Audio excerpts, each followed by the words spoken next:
السلام علیکم ورحمت الله وبرکاتہ. هیله لرم چې ټول به روغ جوړ او خوشحاله یاست. موږ هڅه کوو چې اسلامي او معلوماتي ویډیوګانې جوړې کړو او په یوټیوب چینل کې خلکو ته وړاندې کړو څو خلک ترې ګټه واخلي.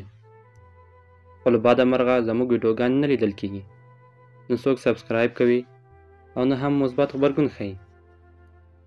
مقابل کې داسې خلک چې بې ارزښته او فاسدې ویډیوګانې خپروي، هغوی میلیونونه لیدونکي او سبسکرایبران لري. دا حالت زړه دردوي، ولې حقه، پاکه او ګټوره محتوا دومره کم ارزښت لري، خو فاسده او بې معنا مواد دومره مشهور دي. موږ ستاسې ملاتړ ته اړتیا لرو.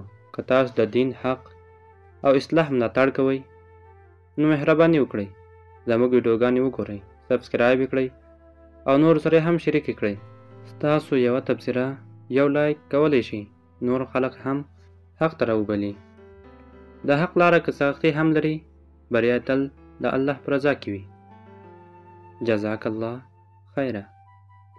السلام علیکم ورحمت الله.